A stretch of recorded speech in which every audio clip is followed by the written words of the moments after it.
Hello दोस्तों, मेरा नाम सुमित सारडा है और आज के वीडियो में हम बेसिकली बिजनेस कॉम्बिनेशंस में जो अमेंडमेंट आया है डेफिनेशन ऑफ बिजनेस में, जो मे 21 एंड ऑनवर्ड स्टूडेंट्स के लिए मे 21 एंड ऑनवर्ड स्टूडेंट्स के लिए उन लोगों को क्या अमेंडमेंट है, ये पूरा का पूरा हम लोग इस वीडियो में डिस्कस करने वाले हैं। The video is not for January 21 students at all. January 21 students को देखना ही नहीं है, ठीक है। इससे पहले कि मैं स्टार्ट करूं, आप लोगों को बस बोल देता हूं, प्लीज़ इस चैनल को सब्सक्राइब कीजिए। हम लोग हर रोज़ तो नहीं बट ऑलमोस्ट वीकली मैं कोशिश करता हूं कि कोई ना कोई अमेंडमेंट, कोई ना कोई इंपॉर्टेंट टॉपिक फाइनेंशियल रिपोर्टिंग से रिलेटेड आप लोगों के लिए कवर करने की कोशिश करूं। तो प्लीज़ इस चैनल को सब्सक्राइब ज़रूर कीजिए। सब्सक्राइबर बेस का बढ़ना हमारे भी एग्जिस्टेंस के लिए काफ़ी ज़्यादा ज़रूरी होता है। और अगर कंसेप्ट समझ में आता है जो पूरा हमने इस वीडियो के अंदर में डिस्कस किया है, तो इस वीडियो को लाइक ज़रूर कर दीजिएगा, ठीक है। चलिए शुरू करते हैं इस पर्टिकुलर सेशन को। एक और बात, ये सेशन ना चार्टर्ड अकाउंटेंट्स के लिए भी है। दोस्त हुआ चार्टर्ड अकाउंटेंट्स प्रोफेशनल्स, ये सेशन उन लोगों के लिए भी है, उनको भी ये अमेंडमेंट पूरा का पूरा यहाँ पे अपने को क्लियर करने का है, ठीक है। चलिए, सो आज का हमारा टॉपिक बेसिकली कवर कर रहा है amendment in the definition of business, जो इंड AS 103 में कवर किया गया था। हम समझने की कोशिश करते हैं कि इस अमेंडमेंट के कारण क्या इम्पैक्ट आया है and what is the change हुआ है, ठीक है।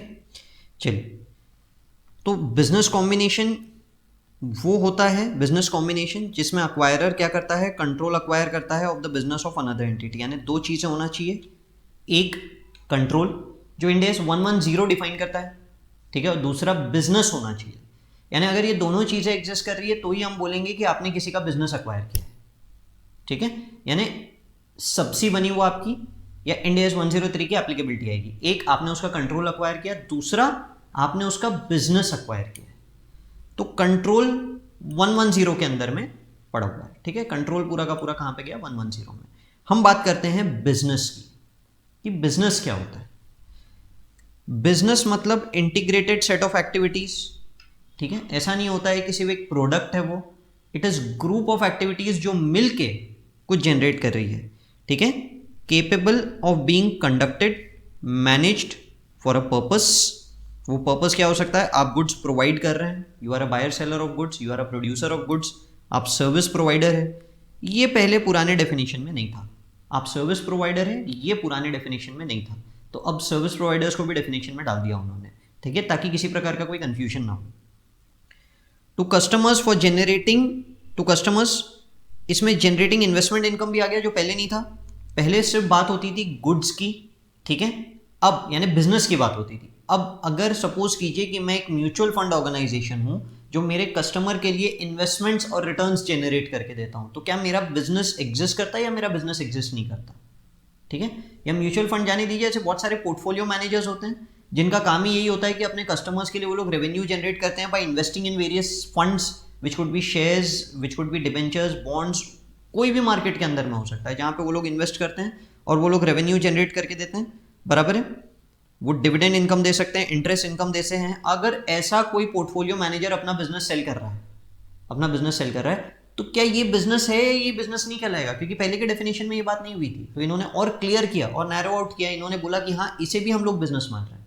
अगर आप इन्वेस्टमेंट इनकम जनरेट करते थे through set of activities, through set of activities, अभी हम सेट ऑफ एक्टिविटीज पाएंगे। सेट ऑफ एक्टिविटीज में तीन चीजें होती है, इनपुट होता है, प्रोसेस होता है, आउटपुट होता है। तीन चीजें होती है, अगर तीनों चीजें रही तो हम बोलेंगे ये सेट ऑफ एक्टिविटीज है, अदरवाइज हम इसे सेट ऑफ एक्टिविटीज नहीं बोलते, ठीक है। तो मतलब ऐसा नहीं है कि it was just my own skill और मैंने मेरे कंपनी का ब्रांड सेल कर दिया। जैसे सपोज कीजिए मैं एक फाइनेंशियल एडवाइसर हूं, मेरी कंपनी का नाम ही फाइनेंशियल एडवाइसर प्राइवेट लिमिटेड है, उसके अंदर मैं ही पूरा का पूरा एडवाइस प्रोवाइड करता था।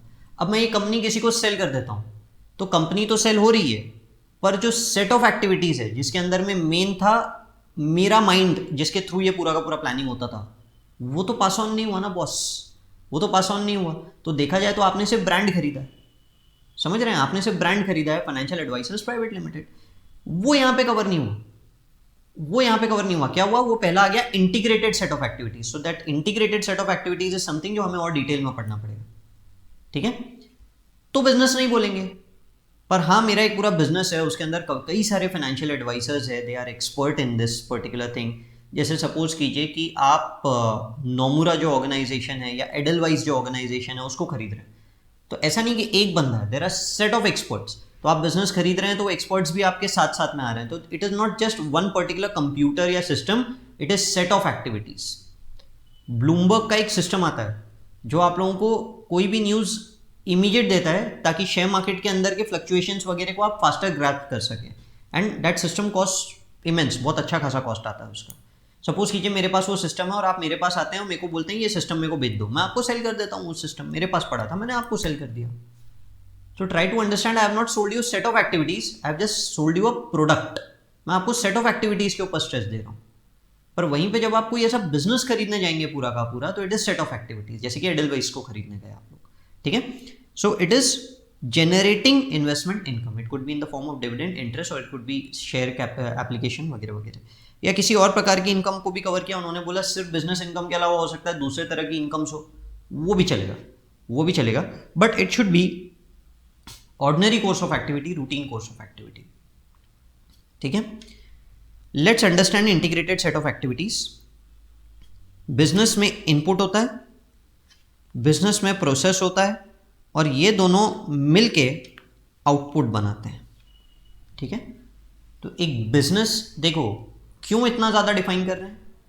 अगर लेट्स से एक कंपनी है सुमित सारडा प्राइवेट लिमिटेड, इसके अंदर एक ज़मीन है लेट्स से मरीन ड्राइव के अंदर, एकदम प्राइम लोकेशन के ऊपर ज़मीन है, ये इस कंपनी के नाम पे है सुमित सारडा प्राइवेट लिमिटेड। आपने आके सुमित सारडा प्राइवेट लिमिटेड का कंट्रोल अक्वायर कर लिया, 100% शेयर्स खरीद लिए। तो हैव यू अक्वायर्ड बिजनेस और have you acquired an asset? सवाल है, have you acquired a business और have you acquired an asset? क्योंकि इसके अंदर सिर्फ एक जमीन है, समझ रहे हैं आप। तो आपने बेसिकली जमीन के लिए पैसा दिया है, तो it should not be covered in this standard India's 103। वो या तो इंडियाज 40 इन्वेस्टमेंट प्रॉपर्टी में कवर होना चाहिए, या India's 16 property plant and equipment में कवर होना चाहिए। बराबर बोल रहा हूं। तो हम लोगों को ये आइडेंटिफाई करना जरूरी है कि whether you have acquired business और whether you have acquired asset, because if you have acquired an asset वो दूसरे स्टैंडर्ड्स में कवर होगा, वो यहाँ कवर नहीं होगा। पर वहीं पे अगर आपने बिजनेस अक्वायर किया है तो ये स्टैंडर्ड लगाएंगे। तो बिजनेस कैसे पता चलेगा? Integrated set of activities. Integrated set of activities क्या होते हैं? जहां इनपुट होता है, प्रोसेस होता है, आउटपुट होता है। सर क्या ये पॉसिबल है कि नया नया बिजनेस स्टार्ट किया था, नया नया बिजनेस पूरा का पूरा सब चीजें कर दी थी लॉन्च, और किसी ने आके आपको बोला कि यार ये बिजनेस तुम मेरे को बेच दो। फॉर एग्जाम्पल सपोज कीजिए कि मैंने सोचा कि मैं एक जबरदस्त रेस्टोरेंट खोलता हूं, एकदम प्राइम लोकेशन में जबरदस्त रेस्टोरेंट खोलता हूं। तो मैंने रेस्टोरेंट के लिए जगह सिलेक्ट की, वहाँ पूरा फर्निशिंग वगैरह कर दिया, स्टाफ रिक्रूट कर दिया, बॉम्बे से सबसे बेस्ट शेफ को बुला दिया जो मेरे अंडर में आप वहाँ पे रिक्रूटेड हो गया, कंपनी के नाम पे कर रहे हैं अपन सब कुछ। स्टाफ लेके आ गए, स्टाफ को पूरा का पूरा अपन ने ट्रेन कर दिया कि कैसे उनको कौन से टेबल पे क्या जाके कैसे पूरा का पूरा करना है। एसओपी डिफाइंड है, हर प्रोडक्ट का मेनू डिफाइंड है कि वो चीज़ ऐसी ही बनेगी, पूरा का पूरा प्री डिफाइंड। ज़बरदस्त एडवर्टीजमेंट्स चला दी, सब कुछ हो गया। तो देखो इनपुट है कि टेबल बेंचेस वगैरह सब कुछ है, ऑर्गेनाइज्ड वर्कफोर्स है मेरे पास। ऐसा नहीं कि सिर्फ वर्कफोर्स आ गया आप देखते हैं चलो बिजनेस स्टार्ट करेंगे तो पता चलेगा क्या होता है, नहीं भैया, ऑर्गेनाइज वर्कफोर्स है। शेफ एक्सपर्ट है, स्टाफ ट्रेंड है, उनको पता है कि किस तरह से ऑर्डर्स लेना है, क्या लेना है, ठीक है। एसओपी डिफाइंड है, यानी कि बनेगी मेनू में कोई आइटम बनेगी तो ऐसे ही बनेगी, हर चीज़ का डिफाइंड है कि इसमें इतना शक्कर, इतना नमक, इतना दाल, मिर्ची, सब चीज़ें डिफाइंड है, कितनी कितनी डलेगी। एसओपी इज डिफाइंड, जो डोमिनोज वगैरह में होता है, एक जैसा पिज्जा ऑल ओवर इंडिया कहीं भी चले जाओ।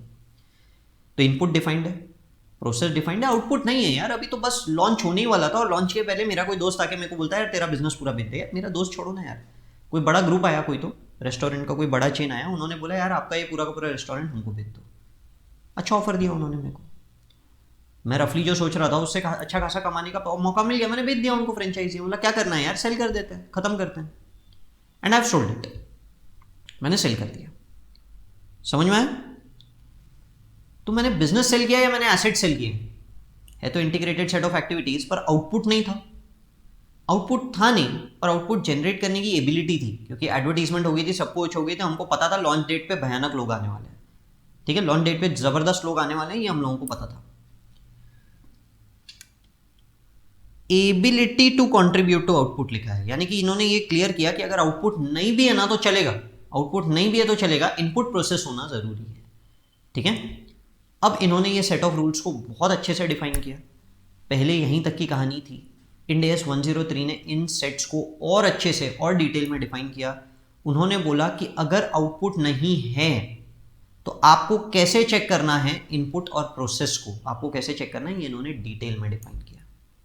ठीक है, यहां से हम बेसिकली अमेंडमेंट शुरू करते हैं। एक अमेंडमेंट तो ये था कि उन्होंने डिविडेंड वगैरह को भी इंक्लूड किया, अदर इनकम्स को भी इंक्लूड करवाया और उन्होंने सर्विस को भी इंक्लूड कराया, विच इज फाइन, ये पहले भी था।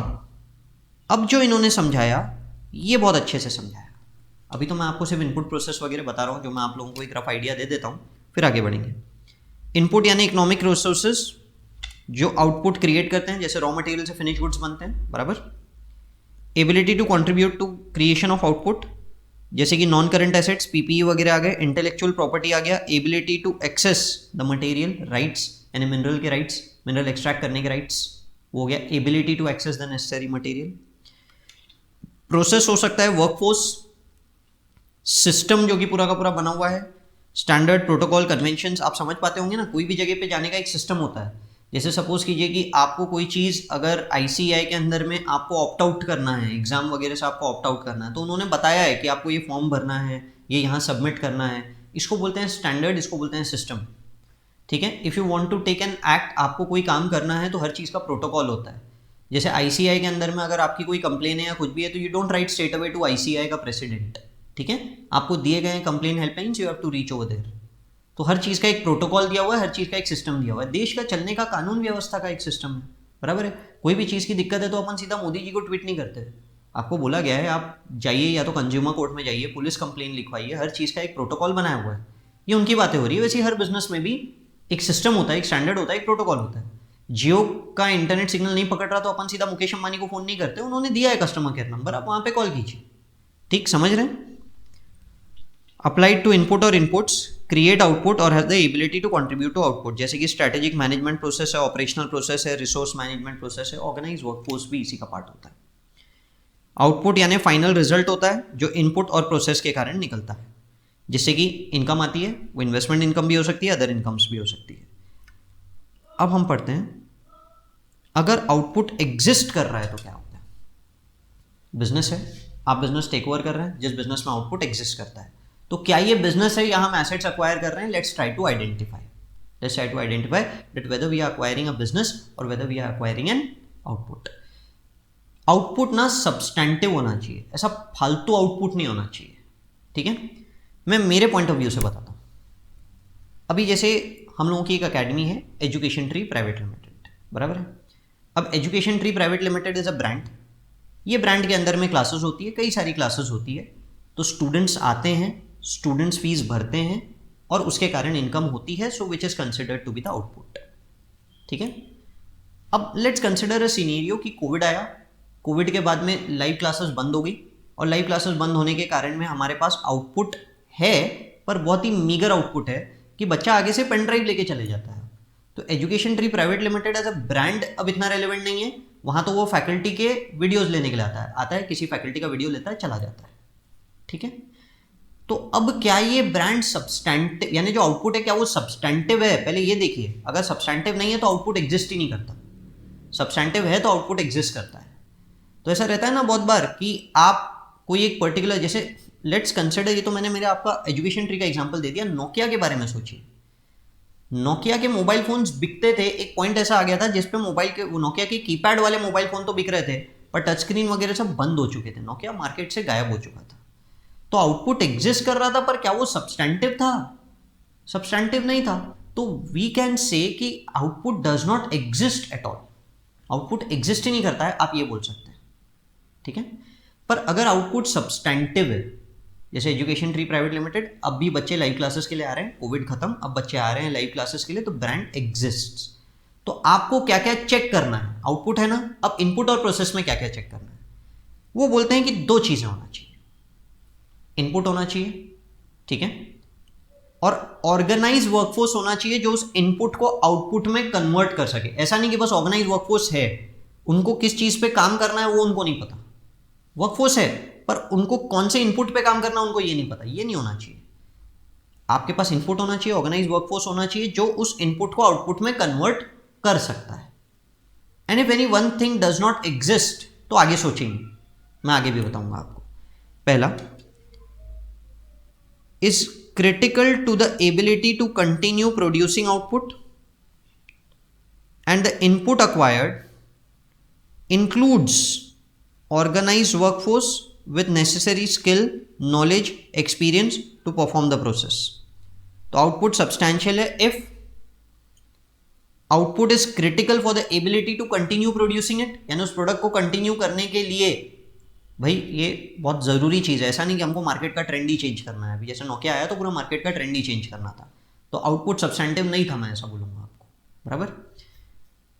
तो एक तो इनपुट है और ऊपर से जो वर्कफोर्स एग्जिस्ट करता है वो ऑर्गेनाइज्ड है। ऑर्गेनाइज वर्कफोर्स भी होना चाहिए, ठीक है। सर्विस सेक्टर में नॉलेजेबल लोग, मैन्युफैक्चरिंग सेक्टर में लेबर एक्सपीरियंस, जिनको पता है कि कौन से प्रोडक्ट को कैसे कन्वर्ट करते हैं। या फिर significantly contributes to the ability to continue producing the output and is considered unique और scarce, can not be replaced without significant cost, efforts and ability. यहां बात इनपुट की हो रही है। वो आपको बोल रहा है कि चलो ठीक है, ऐसा हो सकता है कि शायद आपके पास ऑर्गेनाइज वर्कफोर्स ना हो, ठीक है, आउटपुट एग्जिस्ट कर रहा है पर ऑर्गेनाइज वर्कफोर्स ना हो, या जो बिजनेस को अक्वायर कर रहा है वो ऑर्गेनाइज वर्कफोर्स को तो भी एटलीस्ट अक्वायर नहीं कर रहा है। तो significantly contribute to the ability to continue producing the output, उस आउटपुट को प्रोड्यूस करने के लिए सिग्निफिकेंट कॉन्ट्रीब्यूशन रहना चाहिए उस इनपुट का।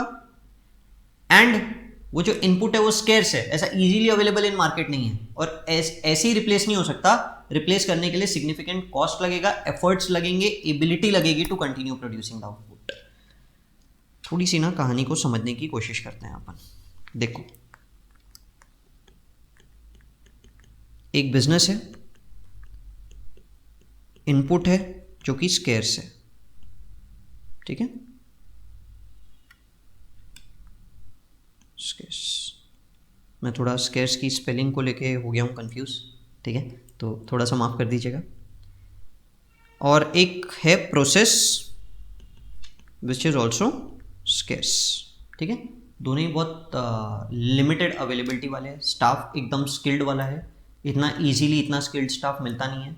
और जो इनपुट है, जैसे कि सपोज कीजिए कि कोल है, तो कोल निकालने के राइट से एक पर्टिकुलर जगह के हमारे पास है, वही वाला कोल हम वहाँ से एक्सट्रैक्ट करते हैं और वही प्रोवाइड करते हैं, ठीक है। अब इनका कहना है कि अगर ऐसा कोई चीज़ आप खरीद रहे हैं और ये जो प्रोसेस है ये इसी इनपुट को कन्वर्ट करने के लिए, जो प्रोसेस एग्जिस्ट कर रहा है वो ऊपर वाले ही इनपुट को कन्वर्ट करने के लिए, ये प्रोसेस हो सकता है आपका पेटेंट हो, पेटेंटेड प्रोसेस हो सकता है, बराबर। और ट्रेडमार्क तो इनपुट हो गया एक प्रकार का, ठीक है, या जो भी है, ये चीज़ बहुत यूनिक है, यूनिक होना चाहिए, ठीक है, जनरलाइज नहीं होना चाहिए, ठीक है। तो इनका कहना है कि आउटपुट हो या ना हो, आउटपुट और नॉट, ये बिजनेस ज़रूर है, ठीक है, ये बिजनेस ज़रूर है, क्योंकि इनपुट में रॉ मटेरियल बहुत स्केर्सली मिलता है। अब इस रॉ मटेरियल की जगह कोई और रॉ मटेरियल लेना है तो अच्छा खासा खर्चा करना पड़ेगा। जैसे सपोज कीजिए कि मैं जूट बैग बनाने वाली फैक्ट्री को टेक ओवर कर रहा हूँ, तो मैं वहाँ पे देख रहा हूँ कि वहाँ पे इनपुट में मशीन वगैरह सब कुछ है, वहाँ पे स्किल्ड वर्कफोर्स है, ठीक है, प्रोसेस भी अवेलेबल है कि किस तरह से काम करना है, but let's say process scarce नहीं है, अभी तो अज्यूम कर लेते हैं प्रोसेस स्केर्स है एक बार का, तो पेटेंटेड है। ये लोग जो जूट बैग बनाते हैं वो अलग ही टाइप का है, इस तरह का जूट बैग कोई नहीं बनाता, लेट्स अज्यूम, ठीक है। तो अब ये जूट बनाने वाली फैक्ट्री चाहे आउटपुट बना रही हो या नहीं बना रही हो, इसमें इनपुट है, प्रोसेस है, ability to convert into output है, मैं बोलूँगा ये बिजनेस है, बराबर है। तो आउटपुट और नॉट, अभी तो मैंने आप लोगों को, मैंने जो पढ़ा रहा हूँ तो आउटपुट एग्जिस्ट पढ़ा रहा हूँ, पर मैं इसी के साथ साथ यहाँ पे आपको ये समझा देना, आउटपुट नहीं भी है तो क्या फर्क पड़ रहा है भैया, दोनों ही चीज़ें बहुत स्केर्स चीज़ हैं, ठीक है। अब आउटपुट एग्जिस्ट करता है, ये पहला केस हो गया। दूसरा केस, आउटपुट एग्जिस्ट करता है, ठीक है, इनपुट स्केर्स है, लिमिटेड है, ठीक है। अगर मुझे जूट से पॉलीप्रोपिलीन बैग्स या प्लास्टिक बैग्स की तरफ शिफ्ट करना है तो मशीनरी को चेंज करना पड़ेगा, विच विल इनकर सिग्निफिकेंट कॉस्ट, वो भी है ना। तो इनपुट स्केर्स है, और हमने क्या पढ़ा यहां पे, दूसरा वाला केस देखिए, can not be replace without significant cost. तो अपन उस पॉइंट पे बात करते हैं। इनपुट लिमिटेड है, हमने सामने वाले से रॉ मटेरियल ले लिया, हमने सामने वाले से प्रोसेस ले लिया, बट उसके पास ऑर्गेनाइज वर्कफोर्स है वो हमने नहीं लिया। ये बहुत कॉमन है, ये होता है। हम ऑर्गेनाइज वर्कफोर्स नहीं लेते क्योंकि हम लोगों को पता होता है उन लोगों के लेबर इश्यूज इतने ज़्यादा रहते हैं। हम उसको बोलते हैं भैया तेरा लेबर हम लोग नहीं लेंगे, हम हमारा खुद का लेबर लेके आएंगे पूरा का पूरा। तुम्हारा लेबर नहीं चाहिए, तुम्हारा लेबर बहुत हेडेक है, बहुत वहाँ पे तुम्हारा लेबर का पूरा टीम बना हुआ रहता है, वो बहुत दंगे वगैरह करते हैं, वो बार बार स्ट्राइक पे चले जाते हैं, हमको नहीं चाहिए। अच्छा है organise workforce but you are not taking it over. Possible है ना कि मैं नहीं टेक ओवर कर रहा हूँ यार, ठीक है, मैं बाकी सब कुछ टेक ओवर कर रहा हूँ। तो जो मेरा इनपुट है वो स्केर्स है, मेरा प्रोसेस भी स्केर्स है, मेरा जो इनपुट है। अच्छा वो जो दूसरा वाला था और वाला पॉइंट पढ़ रहे हैं हम, ऊपर ऑर्गेनाइज वर्कफोर्स के साथ वाली कहानी हुई थी, अब मेरे पास ऑर्गेनाइज वर्कफोर्स नहीं है, मैं बी पॉइंट पे आ गया। कंट्रीब्यूट करता है आउटपुट जनरेट करने में, हाँ ये इनपुट से ही मेरा आउटपुट निकल रहा है। स्केर्स है, मैंने कहा हाँ। अच्छा ये देखो स्केर्स में यहाँ पे सी है, स्केर्स मेरे सामने ही था, मैंने ध्यान नहीं दिया। स्केर्स, ठीक है, स्केर्स, ठीक है, और इजीली रिप्लेस नहीं हो सकता, अच्छा खासा कॉस्ट लगेगा उसको रिप्लेस करने का, ठीक है, रिप्लेसमेंट कॉस्ट इज ह्यूज। तो ये भी बिजनेस है, समझ गए।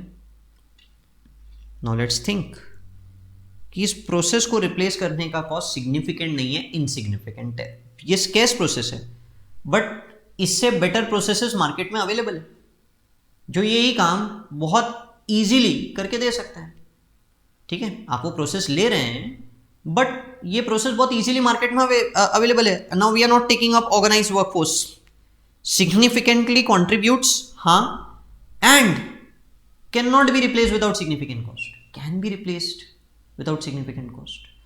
अगर ऐसा है तो भैया तुम ना ये प्रोसेस के तो पैसे दे ही नहीं रहे हो, बेसिकली तुम पैसे दे रहे हो इस रॉ मटेरियल के, रॉ मटेरियल यानी इनपुट के, जिसके अंदर में तुमको एसेट्स के अलावा और मिल क्या रहा है, तुमको करंट एसेट्स मिल रहा है, तुमको नॉन करंट एसेट्स मिल रहे हैं, प्लांट एंड मशीनरी मिल गई, कोई इंटेंजिबल एसेट हो सकता है कि सामने वाले का ब्रांड आप टेक ओवर कर रहे हैं, उसके ब्रांड नेम के आप पैसे दे रहे होंगे उसको, ठीक है, तो that is where you have acquired an intangible asset. Machinery के पैसे दिए तुमने, जमीन के पैसे दिए, बिल्डिंग के पैसे दिए, जो स्टॉक उनके पास पड़ा है उसके पैसे दिए तुमने कोई प्रोसेस के पैसे थोड़ी दिए। प्रोसेस तो इजीली आप रिप्लेस कर सकते थे, कोई बहुत बड़ी बात नहीं थी, समझ रहे हैं। In that case it is not a business. ऐसे केस में हम बोलेंगे आपने बिजनेस अक्वायर नहीं किया है बॉस, ठीक, समझ में आया।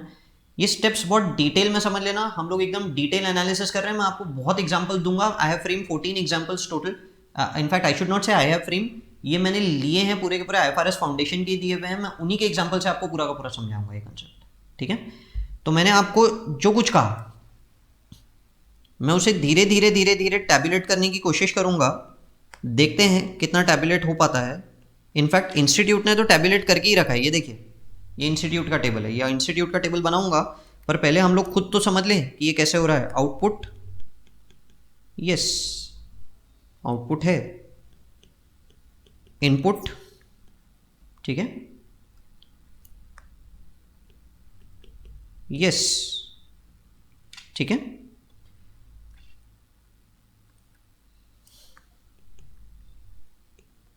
प्रोसेस,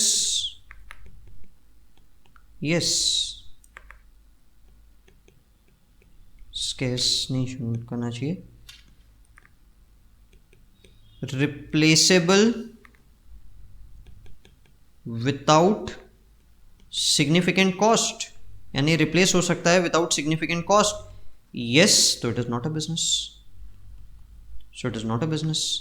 पर अगर नो तो इट इज अ बिजनेस, समझ रहे हैं, easy simple.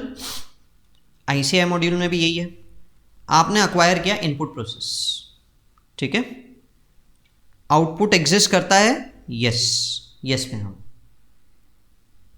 Critical to the ability to continue producing output, क्या ये आउटपुट क्रिटिकल है to continue producing the output, and it includes organise workforce. अगर हाँ इसमें ऑर्गेनाइज वर्कफोर्स भी है तो गो टू बी लिखा है कि ये बिजनेस है। सपोज कीजिए कि ऑर्गेनाइज वर्कफोर्स नहीं है, पर जो ऑर्गेनाइज अक्वायर्ड प्रोसेस है वो बहुत ही स्केर्स है और रिप्लेस विदाउट सिग्निफिकेंट कॉस्ट नहीं किया जा सकता, एफर्ट डिले, हर चीज को बहुत टाइम लगेगा, ठीक है। अच्छा, ये टाइम भी है, इसमें डिले भी है, मैंने डिले के बारे में आप लोगों से बात नहीं की। अगर इसको टाइम लगेगा तो भी ये बिजनेस है, तो भी ये बिजनेस है। यही जो मैंने आप लोगों के सामने डायग्राम बनाया वही हो गया ना पूरा का पूरा। तो रिप्लेसेबल विदाउट सिग्निफिकेंट कॉस्ट, यहाँ पे मैंने टाइम भी लिख देना चाहिए, मैंने यहाँ पे एफर्ट्स भी लिख देना चाहिए। सपोज कीजिए कि रिप्लेसेबल तो बहुत इजीली है, पर जो नया स्टाफ है उसको पूरा ट्रेन करने को काफ़ी टाइम लग जाएगा, 6-7 महीने लग जाएंगे। तो मैं बोलूँगा यार डिले है, मैं डिले कैसे अफोर्ड कर सकता हूँ, मुझे तो बिजनेस इमीडिएटली स्टार्ट करना है, तो मैं बोलूँगा ये बिजनेस है। पर अगर मैं बोल रहा हूँ कि हाँ ठीक है ना यार, अपन वैसे भी बिजनेस 6 महीने बाद ही स्टार्ट करेंगे, अपन ने सामने वाले का ब्रांड ले लिया, we were interested in brand, coming soon coming soon coming soon के नाम पे हम ब्रांड के ऊपर डंका मचाते रहे, 6 महीने तक के चला, हमने 6 महीने में पूरा नया वाला प्रोसेस रिप्लेस करके तैयार कर दिया without any significant cost, and we have launch the product. I have not acquired the business, मैंने बिजनेस अक्वायर नहीं किया है। तो ये बातें आप लोगों को समझना बहुत जरूरी है, ठीक है। चलिए, अगर ऑर्गेनाइज्ड वर्कफोर्स भी है, ठीक है, इनपुट प्रोसेस, मैंने यहां पे एक्चुअली ऑर्गेनाइज्ड वर्कफोर्स पहले लिख लेना चाहिए था, तो मैं एक काम करता हूं, इसको थोड़ा सा और नीचे लेके चले जाता हूं।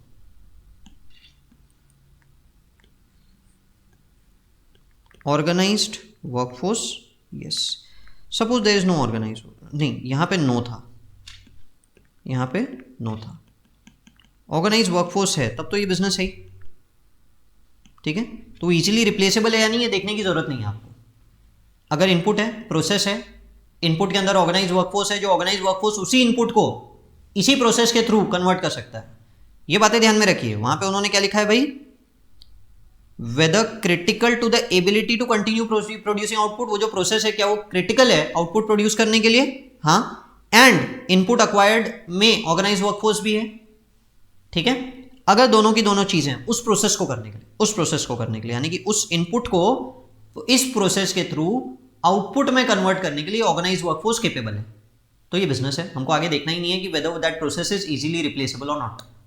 पर अगर ऑर्गेनाइज्ड वर्कफोर्स नहीं ले रहे हैं तो क्या ये प्रोसेस रिप्लेसेबल है? अगर ये प्रोसेस रिप्लेसेबल है without any significant cost, delay, efforts, तो भैया ये बिजनेस है ही नहीं, तुमने बिजनेस लिया ही नहीं है।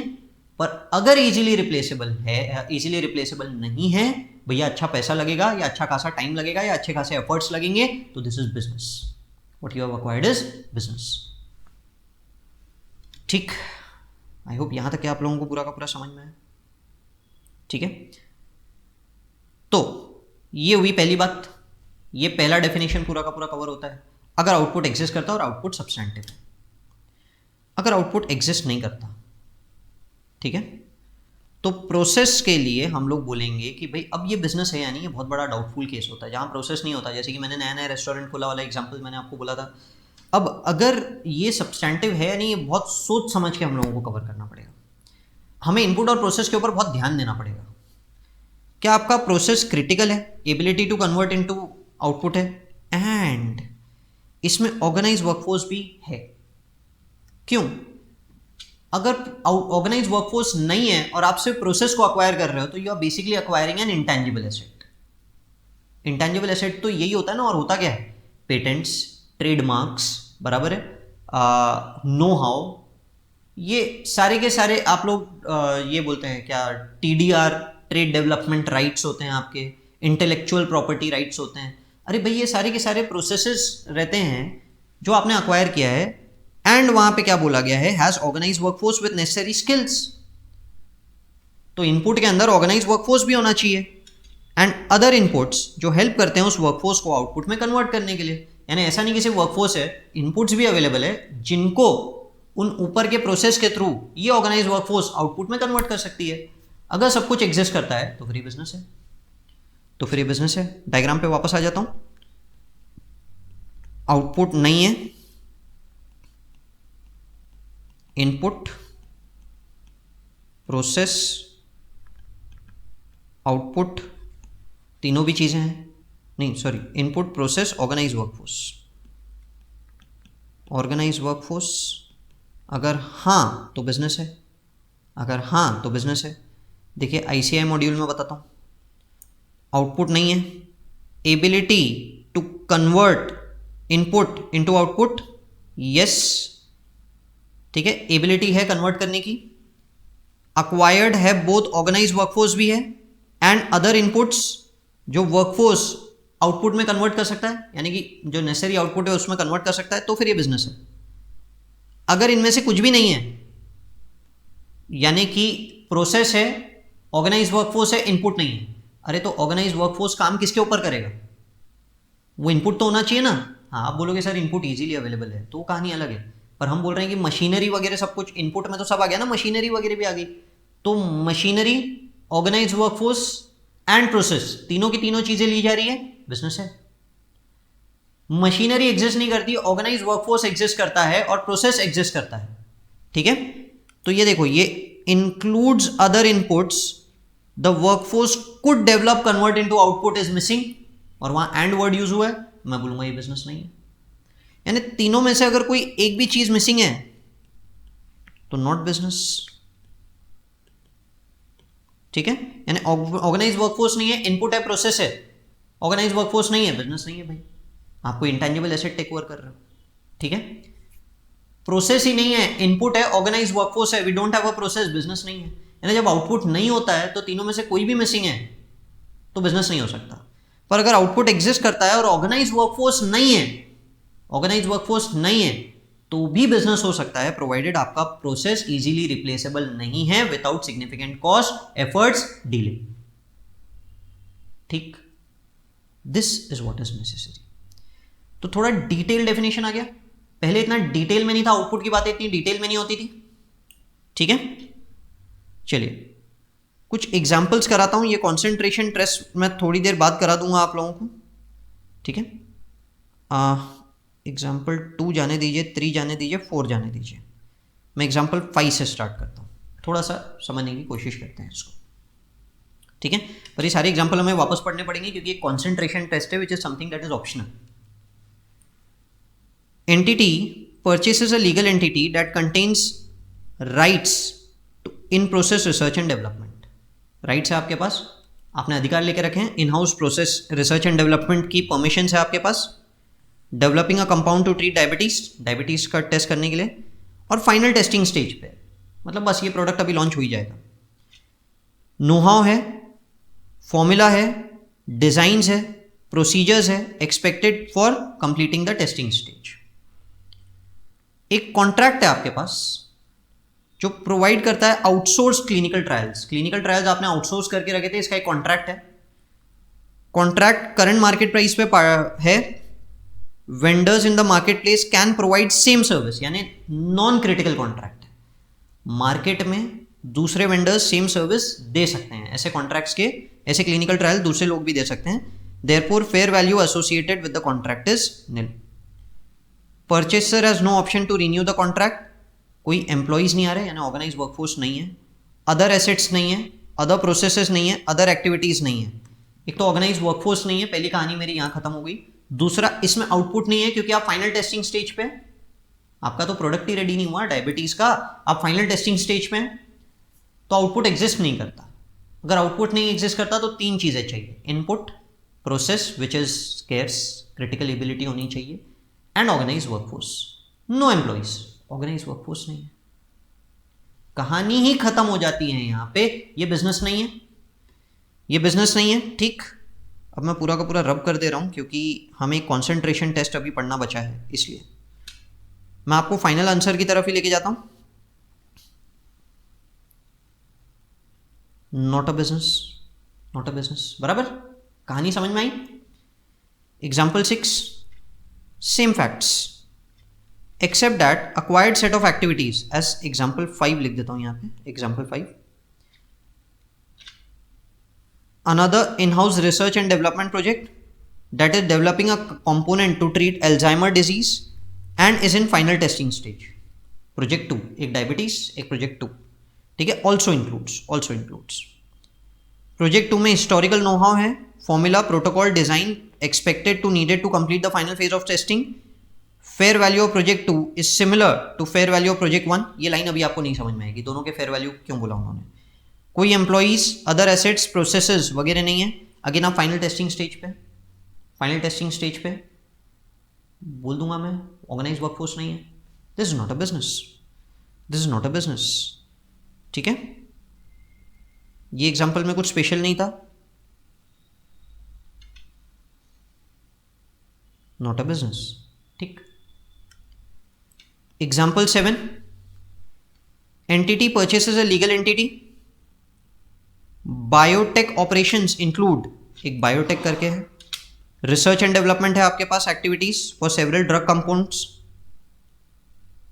डेवलपिंग स्टेज पे, सीनियर मैनेजमेंट है, साइंटिस्ट है with necessary skills, knowledge, experience to perform research and development, tangible assets भी है, यानी देखो इनपुट है, ऑर्गेनाइज वर्कफोर्स है, ये दो बातें तो समझ गई। Does not have a marketable product, output नहीं है, आज तक के रेवेन्यू जनरेट नहीं किया है, each of the assets acquired have a similar fair value. अब यहां पे समझने की कोशिश कीजिए, आपने अब एक दूसरी एंटिटी को लिया जिसमें ऑर्गेनाइज वर्कफोर्स भी है, इनपुट भी है, हमारा सवाल प्रोसेस पे आके अटक गया। तो अगर आप देखेंगे तो स्टार्टिंग में उन्होंने क्या लिखा है, रिसर्च एंड डेवलपमेंट की परमिशन है, नीचे आपको दिया हुआ है कि आपके पास साइंटिस्ट है, बिना रिसर्च एंड डेवलपमेंट की परमिशन के वो रिसर्च नहीं कर सकते, और रिसर्च एंड डेवलपमेंट की परमिशन के बेसिस पे ही, एक तो परमिशन ली हुई है तो क्रिटिकल है, के बेसिस पे उनके पास जो भी इनपुट अवेलेबल है वो उसको एटलीस्ट आउटपुट में कन्वर्ट तो कर पा रहे हैं। प्रोडक्ट अभी तक के फाइनल रेडी नहीं है, पर फाइनल टेस्टिंग स्टेज पे ये इन्होंने बोल दिया आपको। ये बहुत कॉमन है, ये बहुत कॉमन है। क्या होता है कि जब कोई प्रोडक्ट फाइनल टेस्टिंग स्टेज पे होता है तो एक एंटिटी दूसरे बिजनेस को टेक ओवर कर लेती है, अगर उनको लगता है नहीं यार ये मेडिसिन ना बहुत भयानक बिकेगी और ये टेस्ट सक्सेस हो सकता है। सो जिसका टेस्टिंग हो गया तो सीधा फेयर वैल्यू सडनली बूस्ट होती है। आपने रिसेंटली पढ़ा होगा, जिसने भी कोविड की दवाई लाई थी, जो भी मेडिसिनल कंपनी ने, उसके शेयर का प्राइस सडनली बूस्ट पे गया था। क्यों गया था? यही रीजन से, फाइनल टेस्टिंग स्टेज अगर सक्सेस हो जाए तो उसके बाद तो प्राइस और बढ़ता है तेजी से। तो इस बात को समझिए कि आपका ऑर्गेनाइज वर्कफोर्स उस इनपुट प्रोसेस को, जो इनपुट उसके पास अवेलेबल है उसके बेसिस पर आउटपुट में कन्वर्ट करने की काबिलियत रखता है। सारी बातें कवर हो रही है इसमें। अब proper example, this is a business, ठीक है, यहां पे देखिए, इज अ बिजनेस। अब मैं बीच के पैराज नहीं पढ़ा रहा, बीच के पैराज में जो मैं हिंदी में बोल रहा हूं वो इंग्लिश में लिखा हुआ है, नथिंग एल्स, ठीक है। चलो, entity purchases broadcasting assets from another entity, broadcasting assets, ठीक है। The acquired set of activities includes only telecommunication licence, communication licence, intangible asset input हो गया, ब्रॉडकास्टिंग इक्विपमेंट इनपुट हो गया, ऑफिस बिल्डिंग इनपुट हो गया, each of the asset has similar fair value. ये line आपको अभी समझेगी नहीं, फेयर वैल्यू से हमारा क्या मतलब है। Purchaser does not purchase the process needed to broadcast programme, programme को ब्रॉडकास्ट करने का प्रोसेस नहीं खरीदा आपने, एम्प्लॉइज को भी अक्वायर नहीं किया।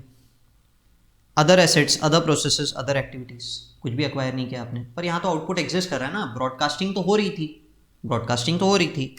Before the acquisition date seller stopped broadcasting, यानी आउटपुट एग्जिस्ट नहीं कर रहा था, पे आ गया अपन वापस। ब्रॉडकास्टिंग नहीं हो रही थी, इनपुट, प्रोसेस, ऑर्गेनाइज वर्कफोर्स, तीनों का होना जरूरी है। वर्कफोर्स तो आपने टेक ओवर किया ही नहीं, प्रोसेस भी आपने सामने वाले का टेक ओवर नहीं किया, दिस नॉट अ बिजनेस। आप तो रादर इक्विपमेंट्स खरीद रहे हैं, ब्रॉडकास्टिंग के एसेट्स खरीदे आपने बेसिकली उनसे, मैं तो ये बोलूंगा, वो बिल्डिंग वो सब चीजें खरीद ली आपने। So this is not considered as a business, not a business, ठीक। अच्छा, अगर ब्रॉडकास्टिंग चालू होती और आपने सामने वाले से ही बिजनेस टेक ओवर कर लिया रहता, जैसे कि star news was acquired bye ABP news, बराबर, तो आपने अगर ऐसे खरीदा है, आपने उनका वर्कफोर्स नहीं लिया, आपने उनका ऑर्गेनाइज वर्कफोर्स नहीं लिया, तो आउटपुट एग्जिस्ट करता है वाले चार्ट के ऊपर आएंगे हम लोग। अगर आउटपुट एग्जिस्ट करता है वाले चार्ट के ऊपर आते हैं हम, तो इनपुट होना चाहिए, इनपुट हमने सारे लिए हैं, प्रोसेस हमने नहीं लिया है, ठीक है। ऑर्गेनाइज वर्कफोर्स हमने नहीं लिया है, तो हमने क्या लिखा कि जो प्रोसेस है it is easily replaceable without significant cost, ठीक है। अगर प्रोसेस इजीली रिप्लेसेबल है, क्योंकि हमने प्रोसेस वैसे भी टेक ओवर नहीं किया है, प्रोसेस इजीली रिप्लेसेबल है, तो ये तो बिजनेस है ही नहीं। आपने अगेन से वो ब्रॉडकास्टिंग वगैरह के इक्विपमेंट्स वगैरह खरीदे, because you did not take over the process of the other person, it is easily replaceable, तो what you have acquired is only an asset. Brand आपने लिया होगा, इंटेंजिबल एसेट हो गया, और बाकी सारे के सारे आपने इक्विपमेंट खरीदे, this is not a business, ये बिजनेस नहीं है। हाँ, अगर आप प्रोसेस भी टेक ओवर करते हैं और वो प्रोसेस इजीली रिप्लेसेबल नहीं होता, मैं इसको बिजनेस बोल देता, ठीक, समझ में आ रहा है आप लोगों को? ठीक है,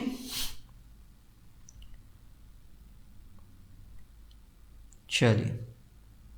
तो उन्होंने ब्रॉडकास्टिंग प्रोसेस के बारे में कुछ बोला नहीं था, इसलिए we have not discuss about that part. Entity purchase a close manufacturing facility, एक मैन्युफैक्चरिंग फैसिलिटी आपने खरीदा है, लैंड है उसमें, बिल्डिंग है, रिलेटेड इक्विपमेंट्स भी है उसमें। Fair value of the equipment and fair value of the facility is same. Equipments की और उस पूरी फैसिलिटी, उस क्लोज मैन्युफैक्चरिंग प्लांट को खरीदने का कॉस्ट या उसके सिर्फ इक्विपमेंट्स को खरीदने का कॉस्ट सेम, बात एक ही है। To comply with local laws purchaser must take over the employees who work in the facility. वहाँ के एम्प्लॉइज को टेक ओवर करना कंपलसरी है। वहाँ के लॉज बोलते हैं कि अगर आप कोई क्लोज फैक्ट्री को टेक ओवर कर रहे हैं, you have to keep the same employees जो वहाँ पे पहले से काम कर रहे थे। लेबर लॉज वहाँ के होंगे। कोई और asset, process, other activities transfer नहीं हुई है। The acquired set of activities asset stop producing before the date of acquisition। तो आउटपुट एग्जिस्ट नहीं करता बॉस, आउटपुट एग्जिस्ट नहीं करता। हमने इनपुट खरीदा है, ऊपर से दिख रहा है, ऑर्गेनाइज वर्कफोर्स खरीद रहा है, दिखा है, प्रोसेस नहीं लिया हमने, प्रोसेस नहीं लिया। मैंने क्या कहा, अगर आउटपुट नहीं है तो तीनों का होना जरूरी है। तीनों होंगे तो ही बिजनेस है, तो ये बिजनेस नहीं है, ये बिजनेस नहीं है। क्लियर?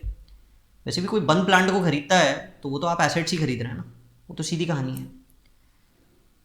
अब इस कहानी में एक बात ध्यान रखिए, अगर आउटपुट एग्जिस्ट कर रहा होता, ये वर्किंग प्लांट था, तो आपने इनपुट खरीदा उनसे, आपने उनसे उनका वर्कफोर्स खरीदा, पर आपने उनसे उनका प्रोसेस नहीं खरीदा, आपने उनसे उनका प्रोसेस नहीं खरीदा। ठीक है? तो ये बिजनेस है या ये एसेट है? ठीक है?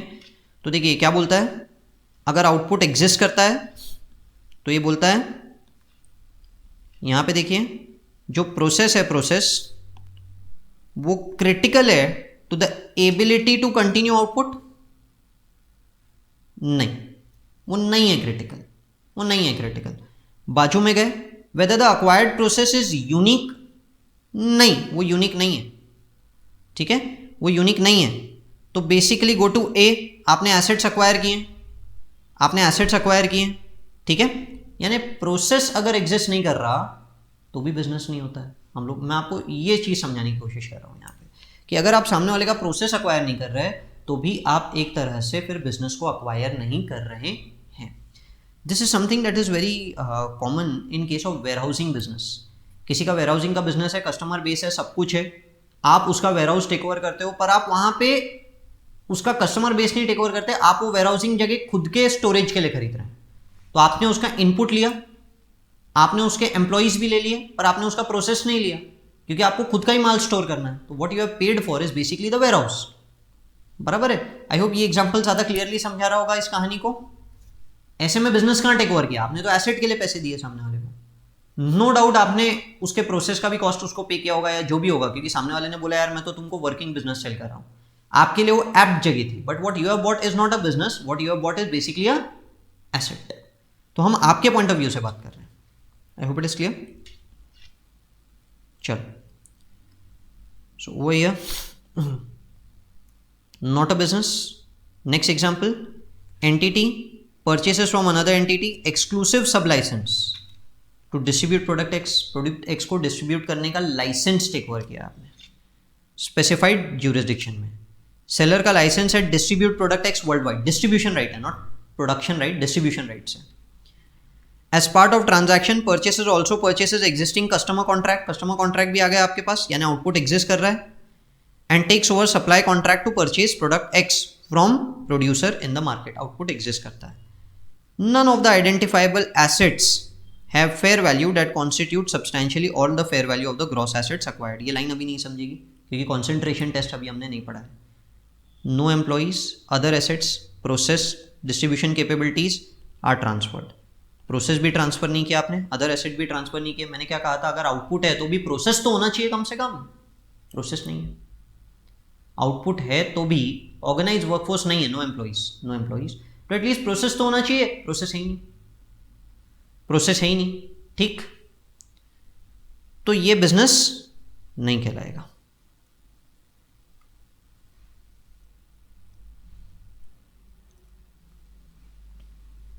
Not a business, not a business. ठीक है?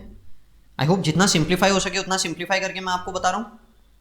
अगर आउटपुट है ऑर्गेनाइज वर्कफोर्स है, इनपुट है, प्रोसेस है, बिजनेस है। ऑर्गेनाइज वर्कफोर्स नहीं है, इनपुट है, प्रोसेस है, बिजनेस है। कम से कम प्रोसेस होना चाहिए यार। प्रोसेस नहीं है या प्रोसेस इजीली रिप्लेसेबल है, यानी क्रिटिकल प्रोसेस नहीं है, तो बिजनेस का आएगा, फिर बिजनेस ही नहीं। पर अगर आउटपुट नहीं है तो तीनों होना चाहिए, इनपुट, ऑर्गेनाइज वर्कफोर्स और प्रोसेस। एटलीस्ट ये तीनों तो होना चाहिए। अगर इनपुट और ऑर्गेनाइज वर्कफोर्स ही है तो सॉरी, इनपुट और प्रोसेस ही है, ऑर्गेनाइज वर्कफोर्स नहीं है, तो what your purchase is intangible asset, nothing else. अगला example, same facts. Purchaser purchases worldwide right of product X including all related intellectual property, एक और इनपुट आ गया।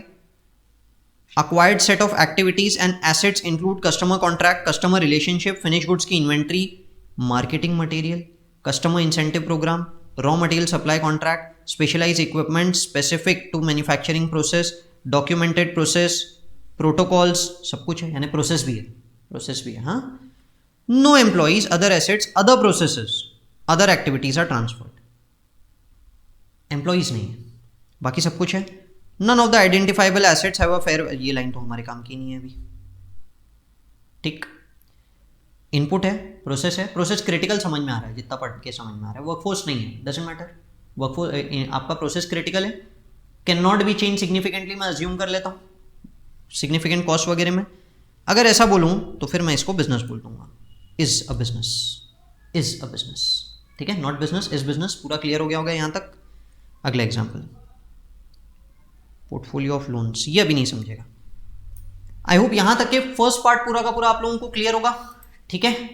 अब इंड AS 103 में इन्होंने एक लाया concentration test, which is optional, मतलब आपको एक्सरसाइज करना है कीजिए, नहीं करना है मत कीजिए। ये थोड़ा सिंप्लीफाई कर देता है कहानी को, कि आप इनिशियली ही आपको पता चल जाएगा कि ये एसेट है, ये बिजनेस नहीं है।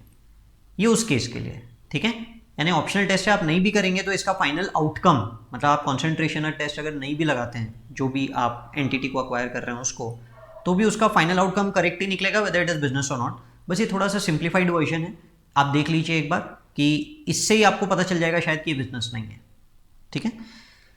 इन्होंने कहा कि आप जिस एंटिटी को अक्वायर कर रहे हैं उसके ग्रॉस एसेट्स, नेट एसेट्स की बात नहीं हो रही, नेट एसेट्स नहीं, उसके ग्रॉस एसेट्स, यानी उसमें एक पर्टिकुलर कोई तो एसेट है जो सिग्निफिकेंट है, जो सिग्निफिकेंट है, और आपने जो पैसे दिए वो एक्चुअली सिर्फ उस एसेट को खरीदने के लिए दिए हैं, उसके अंदर के प्रोसेस, उसके अंदर के अदर इनपुट्स वगैरह से आपका कोई लेना देना नहीं है। What you have paid for is basically for that particular asset, ठीक है। अगर ऐसा है तो कॉन्सेंट्रेशन टेस्ट आपको वो आइडेंटिफाई करने की बात करता है। अगर कॉन्सेंट्रेशन टेस्ट सेटिस्फाई हो जाता है तो हम लोग बोलते हैं कि this is basically not business, this is asset. तो gross asset acquired is concentrated in a single identifiable asset. Single asset can be a single, एक प्रॉपर एक ही जगह, या it could be group of identifiable assets, ठीक है। Group of identifiable similar assets, मतलब देखो एक तो हो सकता है कि सिर्फ एक जमीन है, या उसी बिजनेस के अंदर में 10 जमीनें हैं, तो 10 जमीनें अगर मैं आपको बोलूंगा तो क्या हो जाएगा, 10 group of similar identifiable assets हो जाएंगे, ठीक है। But they should be similar for concentration test. अगर वो डिससिमिलर है तो कॉन्सेंट्रेशन टेस्ट काम नहीं करेगा, ठीक है। पहले हम सिमिलैरिटी समझ लेते हैं। Single identifiable asset includes any asset और group of assets recognise and measured as a single identifiable asset, यानी उसको एज अ एसेट सिंगल देखा जाता है, as a group as a single asset देखा जाता है। मतलब जमीन सिंगल एसेट है, अपने आप में आइडेंटिफाइबल, जमीन के ऊपर बिल्डिंग, तो जमीन और बिल्डिंग अपने आप में मिलकर एक सिंगल आइडेंटिफाइबल एसेट ही कहलाता है in a business combination. If a tangible asset is attached to and can not be physically remove, जैसे कि मैंने बिल्डिंग की बात किया, बिल्डिंग जमीन के ऊपर है, separately from another tangible asset, एक टैंजिबल एसेट दूसरे टैंजिबल एसेट से सेपरेटली रिमूव नहीं हो सकता विदाउट इंकरिंग सिग्निफिकेंट कॉस्ट और significant diminishing in the value of the asset, ये एसेट को एक सिंगल आइडेंटिफाइबल एसेट बोल सकते हैं। तो बिल्डिंग जो मैंने ऊपर समझाया उसको डिटेल में यहाँ पे इन्होंने डिफाइन कर दिया, समझ गए।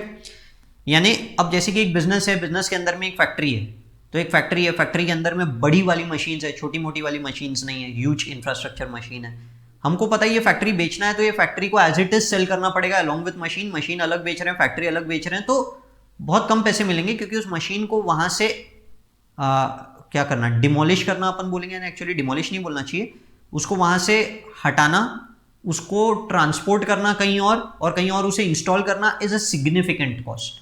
तो ऐसे में भी उस पूरी फैक्ट्री को along with machine single identifiable asset बोलेंगे। देखिए ऊपर क्या लिखा हुआ है, सिंगल आइडेंटिफाइबल एसेट। उन्होंने नीचे बोला अगर दो टैंजिबल एसेट्स कुछ इस तरह से अटैच्ड है कि उनको हटाने के लिए सिग्निफिकेंट डिमिनिशन इन फेयर वैल्यू करना पड़ेगा, तो ऐसे में उनको भी सिंगल आइडेंटिफाइबल एसेट ही बोलेंगे। आई होप ये एग्जांपल से क्लियर हो गया होगा। ठीक है, अब एसेट सिमिलर है क्या, उसके लिए कंसिडर करेंगे हर सिंगल आइडेंटिफाइबल एसेट को कि क्या उनका risk associated with managing and creating output for the asset is same. यानी if the risk is similar for all of them, they are considered to be group of identifiable assets, similar identifiable assets. But if the risk associated with each and every asset is different, तो हम उसको single identifiable asset, group of single identifiable asset नहीं बोलेंगे। ये steps वगैरह सब समझाऊंगा, पहले एक छोटा सा एग्जाम्पल देखते हैं। मुझे एग्जाम्पल 2 से स्टार्ट करना है आपके लिए। Entity purchase portfolio of 10 single family homes, 10 घर खरीदे एक एंटिटी ने। Each has in place lease, और हर एक घर लीज पे दिया हुआ है। Fair value of consideration paid is equal to aggregate fair value of the 10 single family home. आपने जो पैसा दिया वो बेसिकली सिर्फ इन 10 घरों का ही दिया है, उसका एंटिटी को एक्वायर करने के लिए यही दिया आपने। Each single home includes land, building, property, improvement. Row houses के जैसे सोचिए कि आपने 10 रो हाउस खरीदे और 10 रो हाउस लीज पे दिए हुए हैं। ठीक, each home has a different floor area, हर एक का अपना फ्लोर एरिया है, हर एक का अपना इंटीरियर डिजाइन है। 10 family homes are located in the same area and class of customers are similar, उनसे रिलेटेड रिस्क भी सेम है। ठीक, real estate market of homes acquired are not significantly different, not significantly different यानी same. आपने employees other assets कुछ भी take over नहीं किया, यहां पे पैसे उन 10 घरों के लिए दिए हैं। हर घर जमीन पे अटैच है, जमीन टैंजिबल एसेट है, घर टैंजिबल एसेट है, ये दोनों अलग अलग नहीं हो सकते। तो land and the building on that is considered to be a single identifiable asset. ऐसे 10 एसेट है, ऐसे 10 एसेट है, हर एक एसेट का रिस्क एंड रिवॉर्ड भी सेम है, तो मैं इनको क्या बोलूंगा, मैं इनको बोलूंगा they are group of identifiable assets, group of identifiable asset जो कॉन्सेंट्रेशन टेस्ट के लिए एलिजिबल है। हाउएवर सपोज कीजिए आपका एक घर मुंबई में है, ठीक है, एक घर चेन्नई में, एक घर दिल्ली में।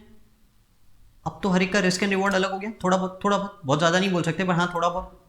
ठीक, क्योंकि रेसिडेंशियल हाउसेस कहीं भी हो पूरे इंडिया में ऑलमोस्ट कहानी सेम होती है, बस क्या होता है कुछ जगहों पे जो लीज पे लेने वाले लोग रहते हैं वो अलग अलग प्रकार के हो जाते हैं। कहीं फैमिली लेती हैं, कहीं ऑफिस वाले अपने एम्प्लॉइज़ के लिए लेते हैं, ठीक है, वहाँ डिफरेंस आ जाता है।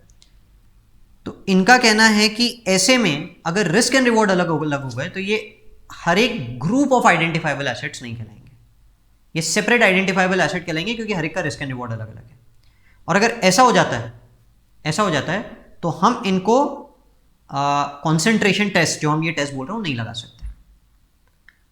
सपोज इसमें कॉन्सेंट्रेशन टेस्ट नहीं लगा तो हम आगे बढ़ते हैं। आउटपुट है क्या, लीज पे दिए हुए हैं तो आउटपुट है। प्रोसेस हम टेक ओवर नहीं कर रहे, बराबर है ना, प्रोसेस नहीं है ना, नो प्रोसेस एम्प्लॉइज वगैरह टेकन ओवर। तो हमने देखा था अगर आउटपुट होता है, एम्प्लॉइज आप प्रोसेस टेक ओवर नहीं कर रहे तो बिजनेस नहीं होता, ये मैंने क्लियरली बोल दिया था। तो ये एसेट ही है, ऐसा नहीं है कॉन्सेंट्रेशन टेस्ट से कोई कहानी नहीं बदल गई आपकी, ये एसेट ही आइडेंटिफाई होगा, ये बिजनेस आइडेंटिफाई नहीं होगा। वैसे भी आपने पैसे उतने ही दिए जितने इन 10 घरों के बनते हैं, कहानी नहीं बदली, कहानी वही है, ये ध्यान में रखिए, कहानी हमने नहीं बदली है। But the point is concentration test चीज़ों को थोड़ा सिंप्लीफाई करेगा। कैसे सिंप्लीफाई करेगा अभी हमने पढ़ा नहीं है, मैं पढ़ा दूंगा आपको। कॉन्सेंट्रेशन टेस्ट में आउटपुट, प्रोसेस, इनपुट ये सब देखने की जरूरत ही नहीं पड़ेगी आपको, एकदम सिंपल टेक्निक में पूरा काम हो जाएगा। ठीक है, अब ये क्वेश्चन आप लोग आइडेंटिफाई कर पाए होंगे। तो ये बिजनेस है या नहीं है वो बाद में देखेंगे हम लोग। चलो कमिंग बैक, तो कॉन्सेंट्रेशन टेस्ट के बारे में हम लोगों ने समझा। अभी कॉन्सेंट्रेशन टेस्ट में सिर्फ एक एसेट होना चाहिए, ग्रुप ऑफ सिमिलर एसेट्स होना चाहिए जिनके रिस्क एंड रिवॉर्ड सेम है। अब इनके स्टेप्स देखते हैं कि भाई हम आइडेंटिफाई कैसे करेंगे कि ये कॉन्सेंट्रेशन टेस्ट के हिसाब से एसेट है या बिजनेस है। स्टेप्स देखते हैं। तो अब आपको ये समझना पड़ेगा, एक तो होता है ग्रॉस एसेट, ये वर्ड समझना पड़ेगा आपको, और एक आपको फेयर वैल्यू वगैरह की कहानी समझनी पड़ेगी। इन्होंने बोला कि आपने जो भी एंटिटी को अक्वायर किया उसमें सारे टैंजिबल इंटेंजिबल एसेट्स की पहले आप ग्रॉस वैल्यू का टोटल ले लीजिए, सारे ग्रॉस एसेट्स का टोटल ले लीजिए। स्टेप 1, उसमें कैश एंड कैश इक्विवेलेंट मत लेना, डेफर्ड टैक्सेस मत लेना, ठीक है। गुडविल जो डेफर्ड टैक्सेस के कारण आ रहा है वो भी मत लेना, ठीक है। ये लाइन आपको तब समझेगी जब आप पूरा का पूरा बिजनेस कॉम्बिनेशन समझ लेंगे। तो एक होता है डेफर्ड टैक्सेस और दूसरा होता है कि गुडविल आ रहा है क्योंकि डेफर्ड टैक्स कैलकुलेशन हुआ बिजनेस कॉम्बिनेशन के कारण। ये वर्ड अभी नहीं समझेगा, जब पूरा बिजनेस कॉम्बिनेशन पढ़ लेंगे तब समझेगा। अभी के लिए ये लाइन को इग्नोर कीजिए, goodwill resulting from effects of deferred tax liability. पर हाँ, ऐसा कोई गुडविल है तो वो भी एक्सक्लूड करना है, ये उन्होंने बोला आपको। Gross value of the assets shall include any consideration transferred. ठीक है, अब हम बात करेंगे पीसी की। आपको दूसरा चीज निकालना है, दूसरा होता है fair value of the gross assets acquired. एक होता है ग्रॉस एसेट्स की वैल्यू निकालिए, दूसरा fair value of the gross assets. उसमें आप क्या क्या लेंगे, उसमें आप लेंगे क्या पीसी दिया, एंटिटी को अक्वायर करने के लिए कितना परचेज कंसिडरेशन दिया वो ले लीजिए। उसके अलावा नॉन कंट्रोलिंग इंटरेस्ट का भी फेयर वैल्यू ले लीजिए। आपके पास पहले से उस एंटिटी के अगर कोई शेयर्स थे उसका भी फेयर वैल्यू ले लीजिए। ठीक है, in excess of fair value of the net identifiable assets acquired. ठीक है, रुकिए ये लाइन मैं समझाता हूं आप लोगों को, एक क्वेश्चन से समझते हैं इसको। देखिए,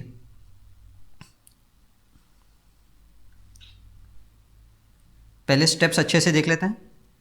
आपको पहले मेजर करना है fair value of the gross assets. आपको आइडेंटिफाई करना है single identifiable asset, group of similar assets, substantially all of the value determined in A is concentrated on B. अच्छा ये जाने तो पहले तो ग्रॉस एसेट्स तो आइडेंटिफाई करें, फिर उसके बाद ये स्टेप्स कर लेंगे। ठीक है, ये स्टेप बाद में आ जाएंगे। Fair value of the consideration transferred including non controlling interest, previously held interest, जो आपने ग्रॉस एसेट्स के लिए दिया है। इसमें फेयर वैल्यू ऑफ लाइबिलिटी भी लेना है, इसमें से माइनस कर देना है cash and cash equivalent, deferred taxes, goodwill. अभी नहीं समझ में आएगा, क्वेश्चन से समझाता हूँ, रुकिए। देखिए, ए के पास बी के ऑलरेडी 20% शेयर्स है, ऑलरेडी पहले से पड़े थे आपके पास। सब्सिक्वेंटली आपने और 50% शेयर अक्वायर कर लिए, तो 20 आपके पास थे, 50 और अक्वायर कर लिए, कंट्रोल आ गया, दोनों मिला के 70% हो गया।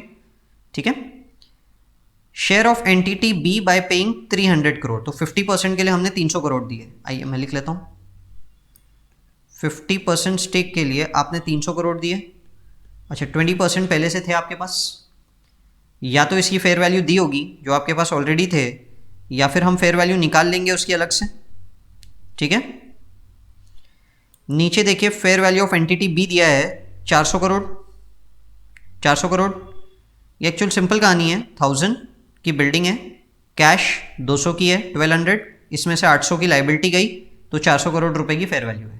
ठीक है, आप बोलोगे सर डेफर्ड टैक्स लाइबिलिटी क्यों नहीं लिया, वो भी मैं बताता हूँ आपको, धीरे धीरे देख लेंगे, एक बार का जाने दीजिए।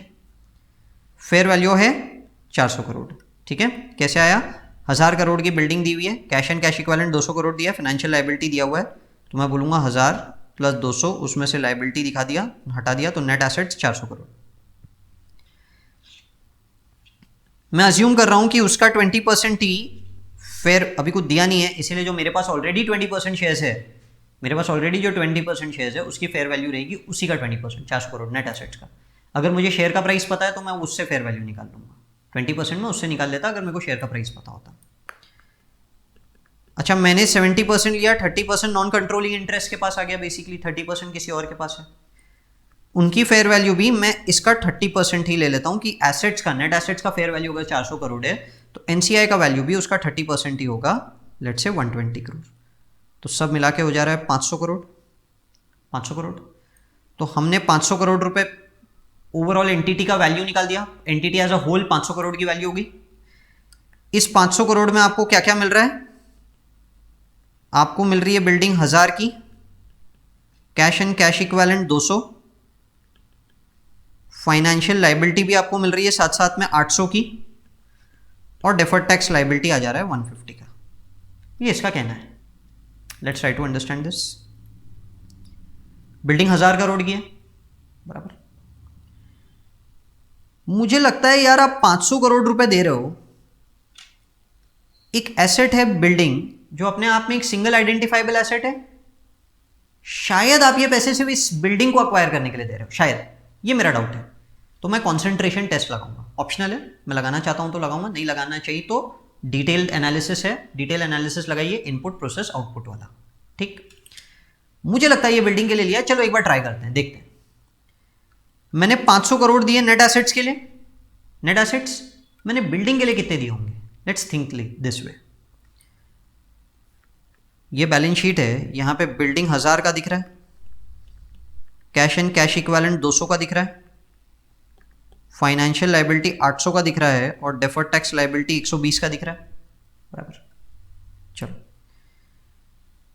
मैं बोल रहा हूं कि मैंने बेसिकली पैसा इस बिल्डिंग के लिए दिया है, और ऑब्वियस ही बात है अगर मैं बिल्डिंग खरीद रहा हूं तो साथ ही साथ ये लाइबिलिटी भी मेरे पास आ रही है, तो इसके एग्जिस्टिंग होल्डर को मैं बोलूंगा, जैसे कि सपोज कीजिए आपके एक बिल्डिंग है, मेरे पास एक बिल्डिंग है जिसके ऊपर मैंने लोन लेके रखा है, घर, हाउसिंग लोन वाला घर, घर की कीमत 1000 है जिसके ऊपर हाउसिंग लोन 800 का है, तो आप मुझसे घर कितने में खरीदेंगे? आप मुझसे घर 200 में खरीदेंगे, क्योंकि हाउसिंग लोन अब आपको पे करना पड़ेगा, बराबर है ना। मुझे 200 दोगे, बैंक को 800 दोगे, तब जाके घर 1000 का पूरा आपका हुआ। सही बोल रहा हूं? यानी घर की कीमत 1000 है, आपने घर के लिए कितना दिया होगा? 200 मुझे, और ये 800 का लोन ले लिया, रफली आप मेरे को 1000 ही दे रहे हैं। ये कंसेप्ट मैं यहां पे लगा देता हूं।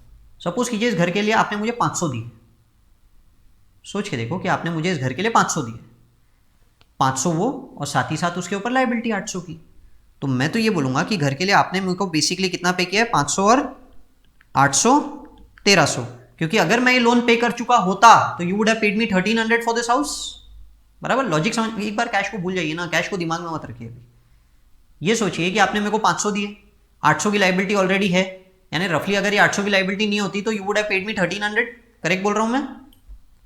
पहला पॉइंट क्लियर।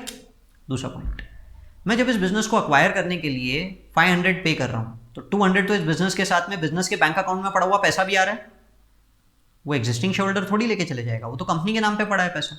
यानी मैं जब किसी को पैसा देता हूं और कंपनी अक्वायर करता हूं, कंपनी के बैंक अकाउंट में जो पैसा आ रहा है वो भी तो मेरा हो गया ना, वो भी तो मेरा हो गया।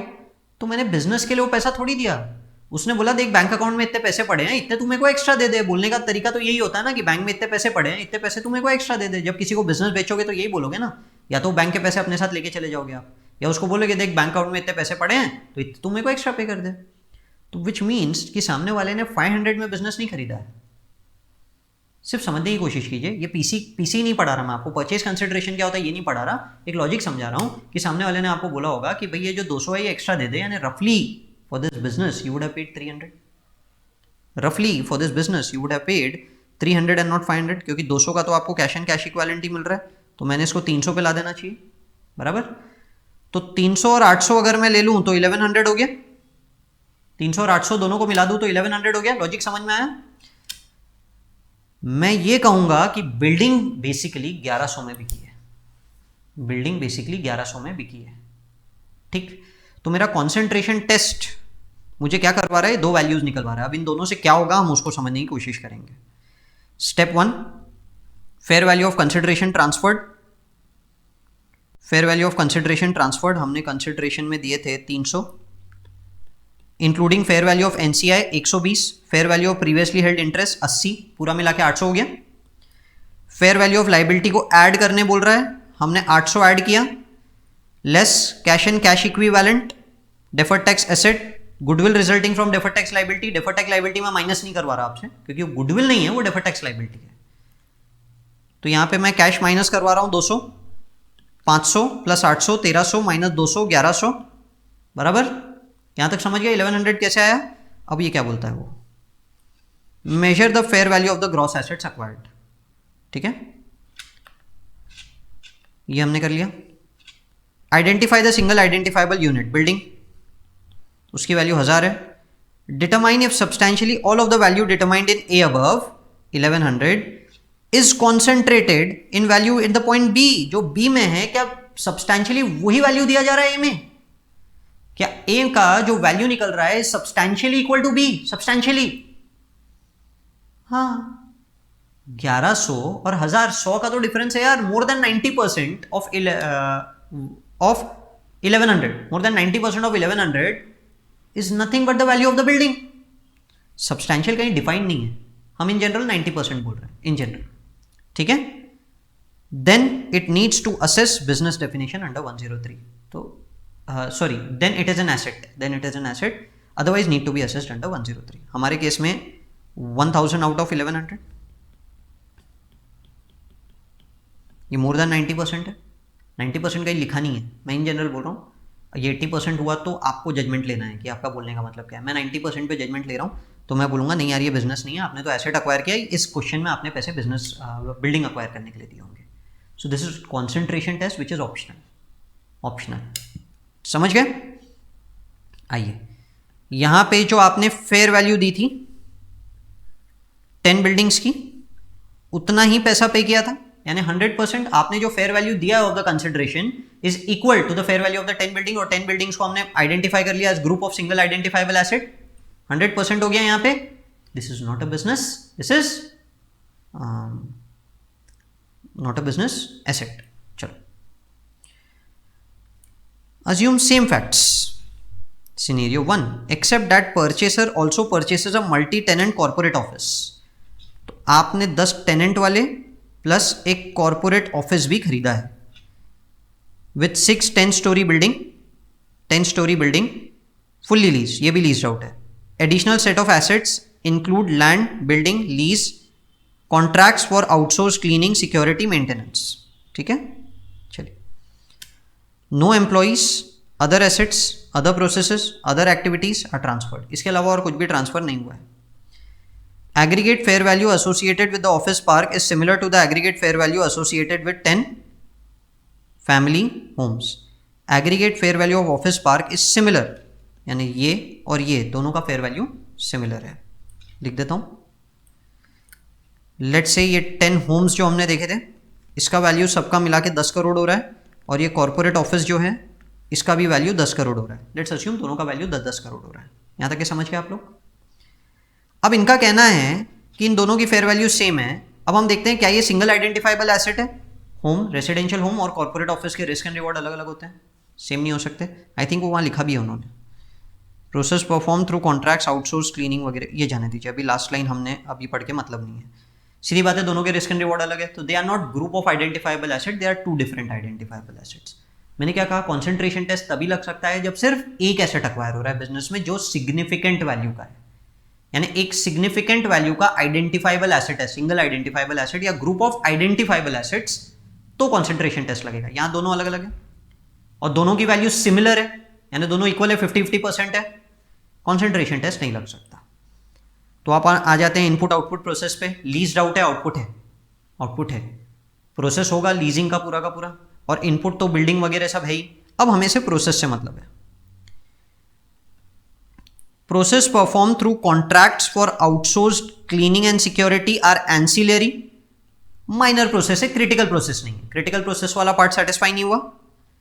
Required to create output. Critical process नहीं है, प्रोसेस सिंपल है, किसी से भी चेंज हो सकता है अगर आउटपुट एग्जिस्ट करता है. तो इनपुट, प्रोसेस, ऑर्गेनाइज वर्कफोर्स, तीनों होना चाहिए. अगर ऑर्गेनाइज वर्कफोर्स नहीं है तो इनपुट होना चाहिए और प्रोसेस ऐसा होना चाहिए जिसे चेंज करने के लिए सिग्निफिकेंट कॉस्ट लगे. बराबर. यहां तो प्रोसेस ही क्रिटिकल नहीं है. प्रोसेस क्रिटिकल नहीं है तो बिजनेस नहीं है. हमने यही पढ़ा, बिजनेस नहीं है. क्लियर, समझ पा रहे हैं आप लोग? So this is not business, not a business. इसी एग्जाम्पल को कंटिन्यू किया, बोला set of activities and assets also include employees, organise workforce भी डाल दिया आपने, responsible for leasing, tenant management, managing and supervising operational process. Operational process. अब आपके पास इनपुट है बिल्डिंग, ऑर्गेनाइज वर्कफोर्स है और प्रोसेस भी है.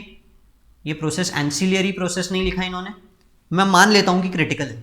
यार बिल्डिंग लीज आउट करना और उसको पूरा मैनेज करना अपने आप में एक बड़ा प्रोसेस होता है.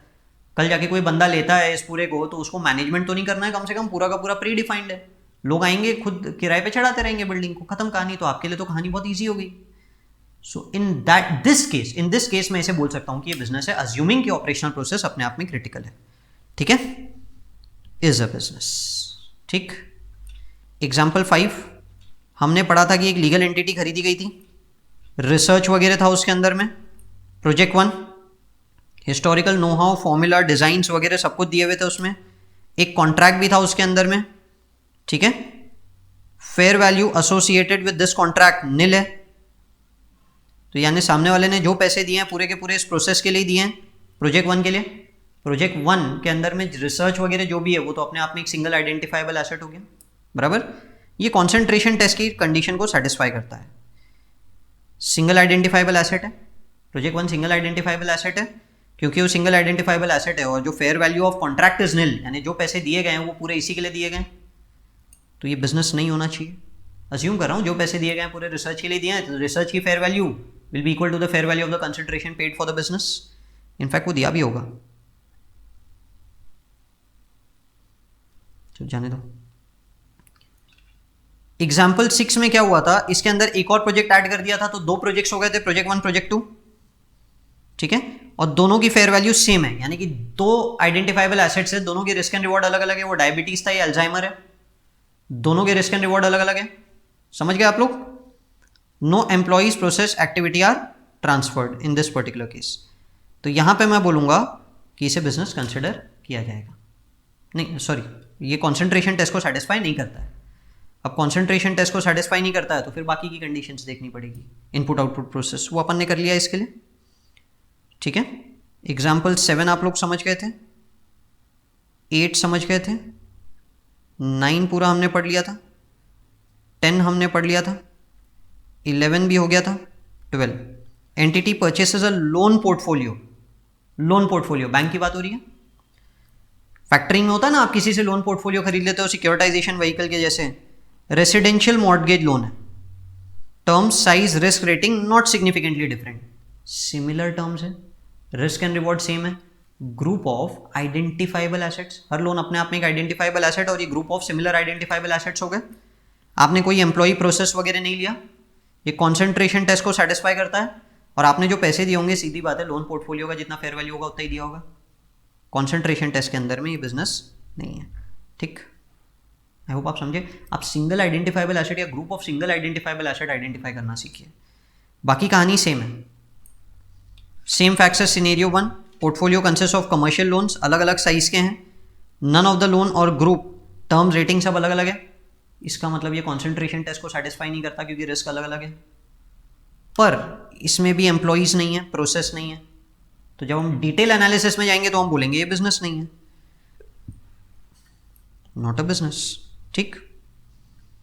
अगला देखिए, same facts, purchaser also takes over employees जो मैनेज करते हैं credit risk portfolio, relationship with the borrowers, consideration is higher than fair value of the portfolio loans. यहाँ एम्प्लॉइज भी है, प्रोसेस भी है, लोन पे इंटरेस्ट कलेक्ट हो रहा है, आउटपुट भी है, सब कुछ है। इस केस में मैं बोल सकता हूँ कि ये बिजनेस है, इस बिजनेस, ठीक है। चलो तो देखो,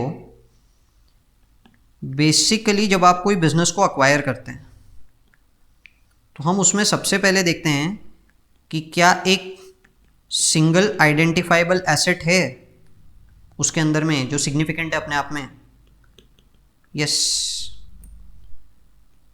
तो जो कॉन्सेंट्रेशन टेस्ट है उसके हिसाब से fair value is almost equal to ये सिंगल आइडेंटिफाइबल एसेट।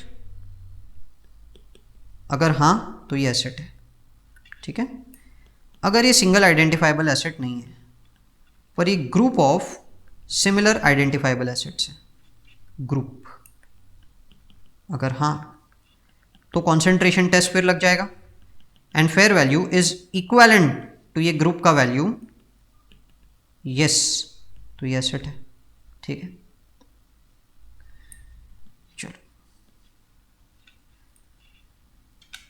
अगर ये भी नहीं है या फिर इसका आंसर भी नो है और इसका आंसर भी नो है, ठीक है, यानी यहाँ पे नो आ गया। थोड़ा सा नीचे आगे बढ़ाता हूँ इसको, ये नो तक क्या आप लोग समझ गए, यहाँ पे नो आ गया, मैं उस नो को आगे बढ़ाता हूँ। तो क्या आउटपुट एग्जिस्ट करता है, पहले देखना है कि आउटपुट एग्जिस्ट करता है क्या। यस, आउटपुट एक्सेस करता है, तो देखिए प्रोसेस है क्या, नहीं पहले तो देखिए इनपुट है क्या, यस, ऑर्गेनाइज वर्कफोर्स है क्या, यस। एक काम करते हैं, थोड़ा सा अलग टाइप से बनाता हूं। आप तो सबसे पहले ये देखो कि क्रिटिकल प्रोसेस है क्या, ठीक है। अगर क्रिटिकल प्रोसेस नहीं है तो ये एसेट है, खत्म कहानी। क्रिटिकल प्रोसेस है नहीं तो पहले ही बोल दो एसेट नहीं है। अगर क्रिटिकल प्रोसेस है तो देखो ऑर्गेनाइज वर्कफोर्स है क्या और उनके लिए इनपुट है क्या, ऑर्गेनाइज वर्कफोर्स के लिए है क्या इनपुट, अगर नहीं तो ये एसेट है और जो प्रोसेस आपने लिया है वो इंटेंजिबल एसेट होगा। अगर ये सब है तो ये बिजनेस है, ठीक है। अब सपोज कीजिए ऑर्गेनाइज वर्कफोर्स नहीं है, ठीक है, ये नो वाली कहानी में एक काम करते हैं, इसको भी थोड़ा और डिटेल में कर देता हूं मैं आपके लिए।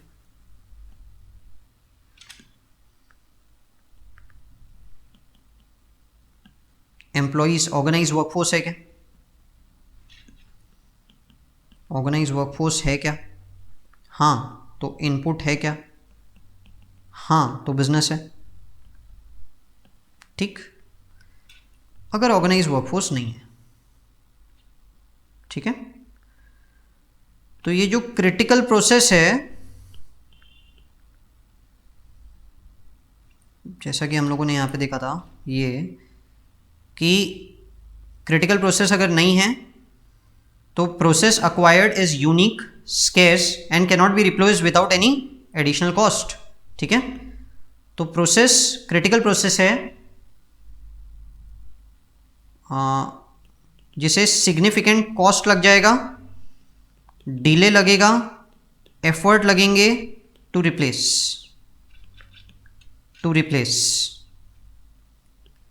अगर यस तो ये बिजनेस है, अगर यस तो ये बिजनेस है।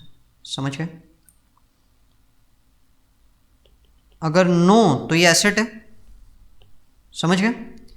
ऑर्गेनाइज वर्कफोर्स है पर इनपुट नहीं है, यानी इनपुट यानी क्रिटिकल इनपुट, वो सिग्निफिकेंट वाले, तो ये एसेट है। ठीक है, ये भी हम लोगों ने एक एग्जांपल देख लिया कि भाई ऑर्गेनाइज वर्कफोर्स था पर इनपुट ही अवेलेबल नहीं था, मशीनरी वगैरह कुछ भी नहीं थी, रिसर्च एंड डेवलपमेंट वाला केस था हमारा। ठीक, यहां तक है। चलिए पेन का कलर चेंज करता हूं। आउटपुट नहीं